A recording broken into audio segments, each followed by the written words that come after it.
أما بعد أعوذ بالله من الشيطان الرجيم بسم الله الرحمن الرحيم سبحان الذي أسرى بعبده ليلا من المسجد الحرام إلى المسجد الأقصى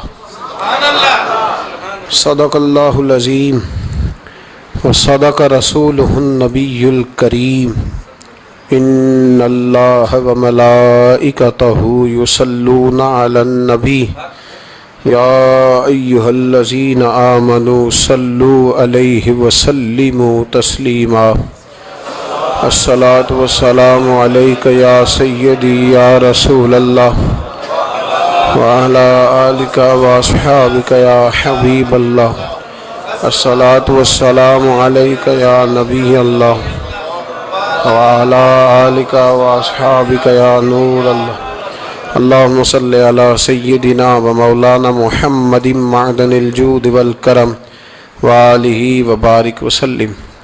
تمام تعریفیں حمد و ثنا اللہ تعالی جل مجدہ الکریم کے لیے، ہر قسم کے درود و سلام نبی اکرم نور مجسم شفیع معظم آقا کل ختم رسول دانائے سبل احمد مجتبیٰ جناب حضرت محمد مصطفیٰ صلی اللہ تعالیٰ علیہ وسلم کی ذات والا صفات کے لیے حمد و صلات کے بعد اللہ کریم نے قرآن مجید میں فرمایا سبحان الذی اسریٰ بعبدہ، پاک ہے وہ ذات جس نے اپنے بندہ خاص کو سیر کرائی، لیلا من المسجد الحرام الی المسجد الاقصی، رات کے کچھ حصے میں سیر کرائی اور مسجد حرام سے لے کر مسجد اقصی تک سیر کرائی۔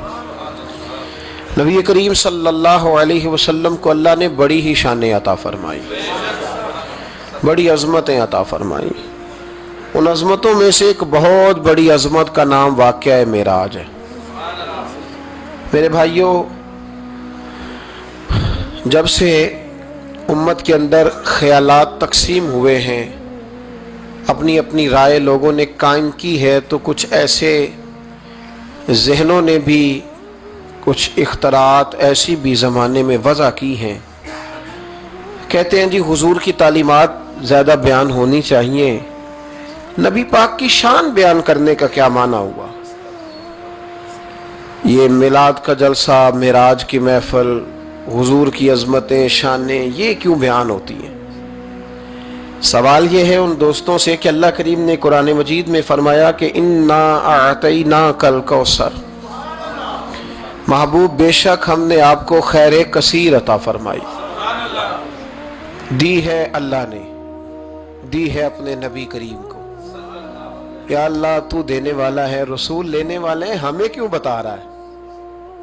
اس بات کو سمجھیے گا، اللہ دینے والا ہے، حضور لینے والے ہیں، قرآن میں کیوں ذکر کیا؟ تو رب فرماتا ہے تمہیں اس لیے بتا رہا ہوں کہ تم معمولی محبوب کے ماننے والے نہیں، اس محبوب کے ماننے والے ہو جنہیں اللہ نے بڑی ہی خیر کثیر عطا فرمائی۔ وَرَفَعْنَا لَكَ ذِكْرَكَ، اے محبوب ہم نے آپ کے لیے آپ کے ذکر کو بلند کر دیا۔ تو یا اللہ یہ بات تو محبوب سے کہہ لیتا اکیلے میں، ہمیں کیوں بتائی؟ قرآن میں کیوں ذکر ہوا؟ یہ وَرَفَعْنَا لَكَ ذِكْرَكَ میں امت کے لیے کیا ہے؟ تو فرمایا تمہارے لیے یہ ہے کہ تم اس محبوب کے ماننے والے ہو جن کے ساری دنیا میں چرچے۔ اعلیٰ حضرت فرماتے ہیں عرش پہ تازہ چھیڑ چھاڑ، فرش پہ طرفہ دھوم دھام، کان جدھر بھی لگائیے تیری ہی داستان ہے، کان جدھر بھی لگائیے تیری ہی داستان۔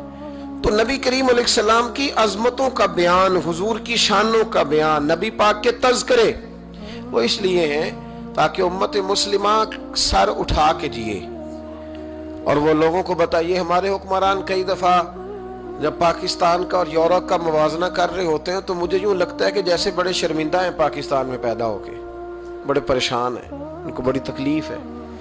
کاش یہ موازنہ اس طرح کرتے کہ وہ یورپ والے عیسائی اور یہودی ہیں، اللہ تعالیٰ نے ہمیں محبوب کریم کی امت میں پیدا فرمایا، تو پھر ان کا معیار اور ہوتا بات کرنے کا، پھر ان کے لفظوں میں وہ کمزوری نہ ہوتی۔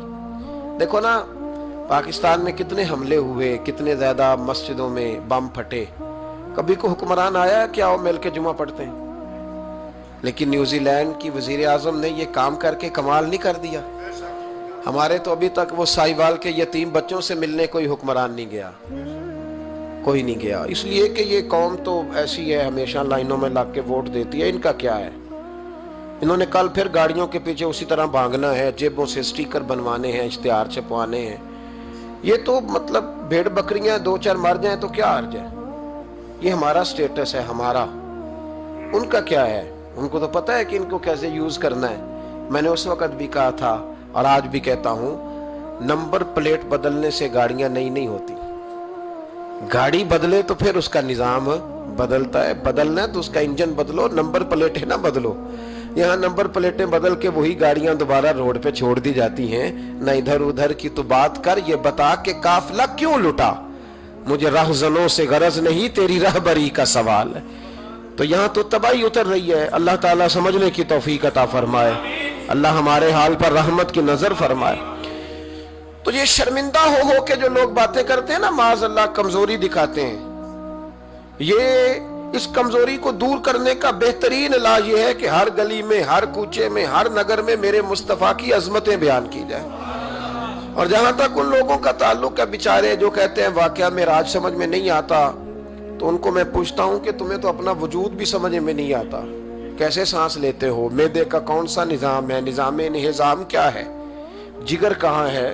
تمہارے وجود میں اللہ تبارک و تعالی نے جو چیزیں پیدا کی ہیں تو آج تک اپنے آپ کو نہیں سمجھ سکا، تو رب رسول کے معاملات کو سمجھنے چلا ہے۔ اپنی چھوٹی سی عقل کو اتنا پریشان نہ کر ورنہ تو الجھ جائے گا۔ کہتے ہیں جی سمجھ میں نہیں آتا، جی کیسے گئے، کس طرح گئے، کیوں کر کے گئے؟ تو نبی پاک نے تو کہا ہی نہیں میں گیا ہوں، حضور نے تو بعد میں کہا ہے میں گیا ہوں، پہلے تو رب فرماتا ہے سبحان اللہ، جو لے کے گیا ہے وہ ہر عیب سے، ہر نقص سے پاک ہے، وہ جو بھی بیان کرتا ہے حق اور سچی بیان کرتا ہے۔ ایک زمانے تک یہ جو دہریے قسم کے لوگ تھے نا، عقل کے پجاری، ایک زمانے تک یہ کہا کرتے تھے کہ حضرت سلیمان علیہ السلام کا تخت ہوا میں کیسے اڑتا تھا؟ 80 من اس کا وزن تھا تو وہ ہوا میں کیسے اڑتا تھا جی؟ کچھ لوگ اس پہ بیٹھے ہوتے تھے پھر بھی وہ ہوا میں اڑتا تھا۔ ہمارے اس زمانے کے علماء اس کا جواب دیتے تھے، وہ تخت جی ہوا میں کیسے اڑتا تھا؟ بڑا اعتراض ہوتا تھا، بڑی اس پر باتیں ہوتی تھیں۔ اب نہیں آپ سنتے ہوں گے کوئی بات، کیوں بھلا؟ اب ہر روز جہاز اڑتا ہے اور اس تخت سے زیادہ وزن لے کے اڑتا ہے۔ 500 550 سواری ہوتی ہے، ہر سواری کا 2 من وزن بھی ہوتا ہے۔ اور جب پائلٹ اعلان کرتا ہے نا کیبن سے کہ ہم 38,500 فٹ کی بلندی پہ جا رہے ہیں، تو کوئی شخص اعتراض نہیں کرتا۔ اب چھوڑ گئے حضرت سلیمان کے تخت پر اعتراض کرنا، اس لیے کہ سارے اوڑ کے آتے جاتے ہیں۔ اب ذرا ٹھہر گئے، اب یہ ٹینشن ختم ہو گئی کہ حضرت سلیمان کا تخت کیسے اٹھتا تھا۔ پھر ایک نیا اعتراض شروع ہو گیا، الم تر کیف فعل ربک باصحاب الفیل، کہ اتنا چھوٹا سا کنکر اور اتنا چھوٹا سا بابیل اور اتنے بڑے ہاتھی کو کنکر مارے، تو اتنے سے کنکر سے ہاتھی کیسے مر جاتا ہے؟ بڑی پریشانی تھی بھئی، کنکر چھوٹا ہاتھی بڑا کیسے مر گیا؟ پھر اللہ نے فضل کیا تو بندوق کی گولی ایجاد ہو گئی۔ کہنے لگے نہیں پریشر سے لگے تو ہاتھی ماری جاتا ہے۔ اب اس کے بعد دوبارہ اس بات پر اعتراض نہیں کرتے۔ پہلے کہتے تھے کہ انسان کیسے جاتا ہے، کیوں کر جا سکتا ہے، ممکن کیسے ہے، یہ مطلب کیسے ہو گیا، معراج کیسے ہوئی؟ تو پھر ایک بندہ چاند سے تو ہو آیا ہے، اور جس نے وہ بندہ چاند پہ اتارا ہے اس نے کہا ہے کہ یہ آخری منزل نہیں، اس سے آگے بھی انسان جا سکتا ہے۔ تو میرے مصطفیٰ کریم نے فرمایا تم تو اب جانے کی باتیں کرتے ہو نا، جہاں تک میں ہو آیا ہوں تم سوچ بھی نہیں سکتے۔ کوئی رہ فلک اتے یار گیا، کوئی جا سدراتے ہار گیا، ایک کالیاں زلفاں والا سی جڑا لنگ عرشاں تو بھی پار گیا۔ میں تم نہیں نہ جا سکتے، تم کچی باتیں، کمزور باتیں۔ اور ایک اور بات میں آپ کو عرض کروں، نبی کریم علیہ السلام کے لیے کام اتنا مشکل نہیں تھا جتنا قوم سمجھتی ہے نا۔ وہ ہمارے اپنے کچھ نادان دوست ہیں، اپنی عقل چھوٹی ہوتی ہے تو وہ اس عقل میں کیا آئے گا، اتنی کچھ چیز ہوتی ہے اس میں اتنا ہی سامان آتا ہے نا۔ تو اپنی عقل چھوٹی ہوتی ہے تو بجائے اس کے کہ وہ ایمان لے آئیں اللہ کی حکمتوں پر، وہ عقل کے ترازو پر چھوٹی سی عقل کو پریشان کرتے ہیں۔ چھوٹا سا دماغ ہوتا ہے، ہر وقت ٹینشن میں رہتے ہیں۔ وہ جی کیسے گئے، کس طرح کر کے گئے، تو میں کہتا ہوں نبی کریم کے لیے یہ مسئلہ ہی کوئی نہیں، حضور کے لیے یہ کوئی مسئلہ. حضور فرماتے میں تو اس وقت بھی نبی تھا. یہ ترمذی میں ہے، ترمذی ہے، سیاستہ کی حدیث. یہ سمجھیں گے دین ہے، یہ عقیدہ ہے، اس کو سمجھا کریں. فرمایا میں تو اس وقت بھی نبی تھا جب آدم علیہ السلام کی مٹی گوندی جا رہی تھی. تو محبوب تو پہلے بھی ان سارے نظاروں کو جانتے ہیں، ہر چیز حضور کی نظر میں ہے. اور اس کے بعد بھی، اس کے بعد کا جو ماحول ہے وہ بھی انوکھا ہے. بدر میں ایک عورت کا بچہ شہید ہو گیا، سیاستہ میں حدیث ہے، حضور کی بارگاہ میں آئی، نبی کریم منبر پہ بیٹھے آ کے عرض کرنے لگے یا رسول اللہ صلی اللہ علیہ وسلم میرا بیٹا جہاد میں شہید ہو گیا، مجھے بتائیں وہ کہاں ہے؟ اگر جہنم میں ہے تو میں روؤں گی، آہوزاری کروں گی، اگر جنت میں ہے تو میں شکر ادا کروں. حضور بتائیں. تو جنت دوزخ کا معاملہ تو قیامت کے بعد ہے، یہ تو دور کی بات ہے. مدینے میں بیٹھ کر، مسجد نبی میں بیٹھ کر بی بی نے سوال کر دیا. حضور نے نہیں فرمایا کہ بی بی یہ تو قیامت میں پتہ چلے گا نا. حضور بیٹا کہاں ہے؟ حضور نے یوں نظر اٹھائی، فرمایا بی بی جنتیں ہیں 8، جو سب سے اعلیٰ جنت ہے نا وہ اللہ نے تیرے بیٹے کو عطا فرمائی. سب سے اعلیٰ جنت میں ہے تیرا بیٹا. مرحوم اعظم چشتی نے ایک جملہ کہا تو انہوں نے کمال کر دی. کہنے لگے ایسا کوئی محبوب کہیں ہوگا نہ کہیں ہے، بیٹھا ہے چٹائی پہ مگر عرش نشی ہے. اور ایک جملہ اتنا شاندار ہے، اتنا شاندار ہے کہ میں جب پڑھتا ہوں تو میں مرحوم کے لیے دعا کرتا ہوں. انہوں نے کہا کہ تو جو چاہے تو ہر شب ہو مثال شب اسرا. محبوب اگر آپ چاہیں تو روز معراج ہو، تو جو چاہے تو ہر شب ہو مثال شب اسرا، اس لیے کہ تیرے لیے 2-4 قدم عرش بری ہے. تیرے لیے 2-4 قدم، تیرے لیے 2-4 قدم عرش بری ہے. اور کہنے لگے ہر ایک کو میسر کہاں اس در کی غلامی، اس در کا تو دربان بھی جبریل امی ہے، اس در کا تو دربان بھی جبریل امی ہے. اور ملتا نہیں کونین کو کیا کیا تیرے در سے ایک لفظ نہیں ہے جو تیرے لب پہ نہیں ہے. نبی کریم صلی اللہ علیہ وسلم کے لیے یہ کوئی مشکل نہیں. جس طرح ہم الجھے ہوئے نا کہ مطلب کیسے، تو کس طرح، تو کس انداز میں، تو وہاں یہ کوئی کھاتا ہے ہی نہیں. حضور کے لیے تو 2-4 قدم ہے، جب چاہیں جب چاہیں. وہ ایک صاحب تھے مجھے کہنے لگے کہ وہ جی حضور تو گئے تھے حضرت جبریل لے کے تھے پروں پہ بٹھا کے، پہلے براق پہ گئے تھے، پھر حضرت جبریل کے پروں پہ، پھر رف پہ. ویسے تو نہیں نا بشر جا سکتا. تو میں نے کہا چلو مہربانی کرو تم بھی کسی دن براق پہ بیٹھ کے چکر لگائی جاؤ، کوئی کوشش کرو نا یار، کسی جگہ پہ ٹھہرو تو صحیح. عجیب فلسفہ. کہتے حضور، تو میں نے کہا چلو وہ تو رف تھی، حضرت جبریل کے پر تھے، براق تھا، تو وہ جو نبی پاک بعد میں 9 مرتبہ گئے اور آئے، حضور 50 نمازیں لائے نا، تو حضرت موسیٰ نے کہا کہ محبوب نہیں پڑھی جائیں گی، تو حضور گئے، 5 کی معافی ہوئی، پھر آئے، تو حضرت موسیٰ نے کہا کہ محبوب نہیں، یہ نہیں ہوگا. یہ بھی نبی پاک کی فرما برداری ہے اللہ کی بارگاہ میں. حضور نہیں کہتے ٹھیک ہے یا اللہ تو 50 کہتا ہے تو 50 ہی قبول ہے. حضرت موسیٰ نے کہا محبوب نہیں، آپ کہیں، آپ کہیں. اور یہ حضرت موسیٰ کے دل میں بات بھی اللہ نے ڈالی، یہ بھی اللہ نے ڈالی کہ آپ میرے محبوب سے کہیں. انہوں نے نہیں کہنا، ان کو تو جو کہہ دیا جائے قبول ہے. حضور واپس گئے تو 9 چکر لگائے نبی کریم نے. اس کا مطلب ہے کہ اب وہ جو 9 چکر حضور گئے اور آئے تو وہ حضرت جبریل کے پروں پہ لگائے تھے. کسی جگہ کسی روایت میں ملتا ہے کہ حضور نے فرمایا جبریل ادھر لا دوبارہ براق، پھر جانا ہے، ادھر پر دوبارہ لا یا براق دوبارہ لا. 9 دفعہ گئے اور 9 دفعہ آئے. پھر مان لو کہ تیرے لیے 2-4 قدم عرش بری ہے، تیرے لیے 2-4 قدم عرش بری ہے. محبوب کی عظمت کو سمجھو. حضور جب چاہیں، جس وقت چاہیں، جس وقت چاہیں، جس وقت دل چاہے. یہ تو میرے محبوب کا آنا جانا ہے، یہ تو رسول پاک کا آنا جانا ہے. حضور کا جب جی چاہے آئیں، جب جی چاہے جائیں.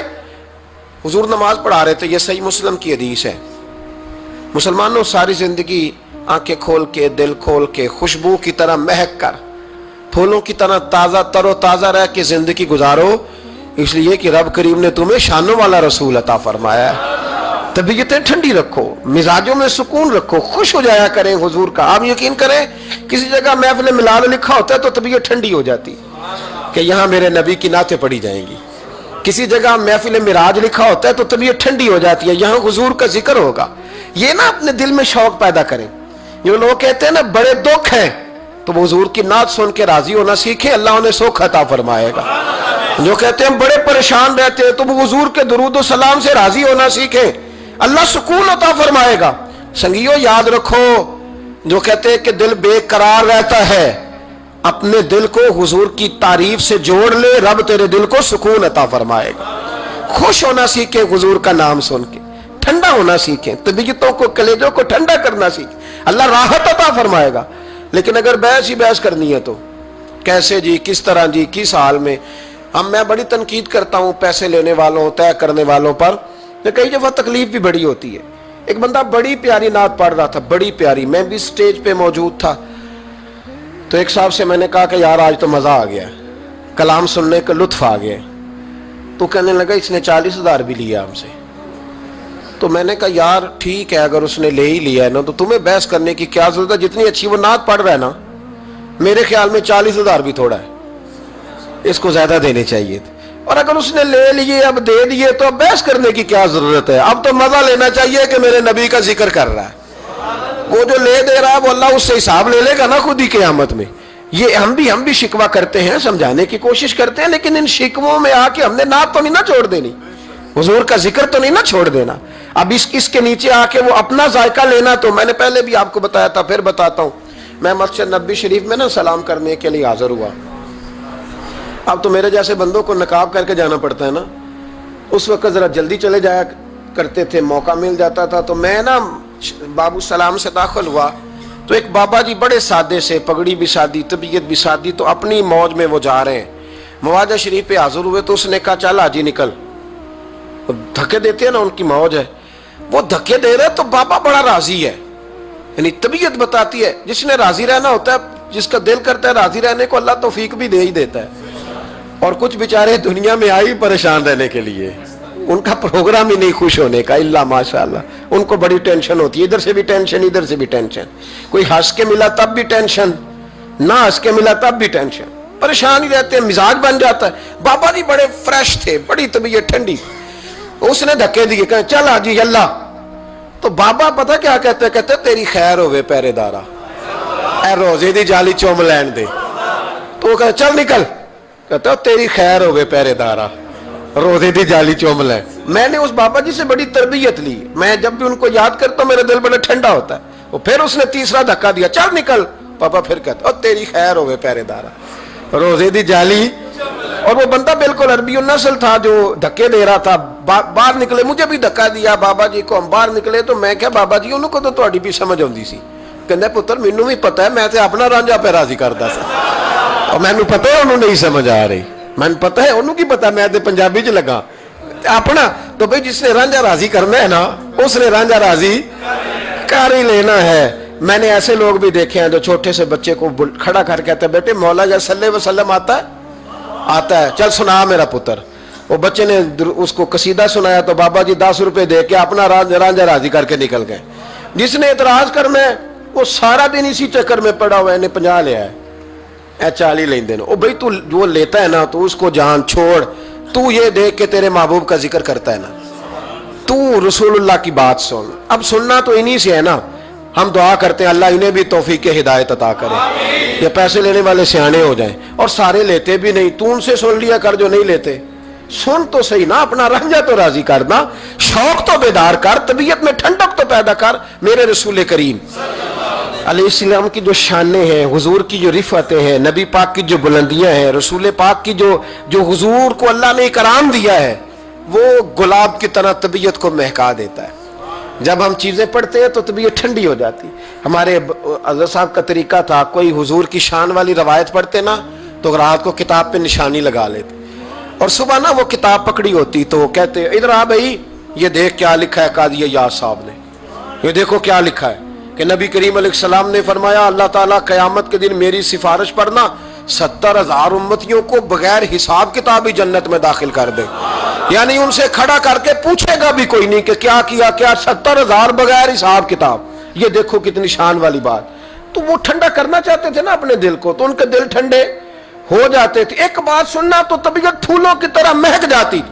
ایک حدیث پڑھتے تھے تو اسی کے سکون میں رات کو سو جاتے تھے. پروگرام بنائے کہ حضور کی جب تعریف ہو, جب موقع ہو تو پھر طبیعت ٹھنڈی ہو.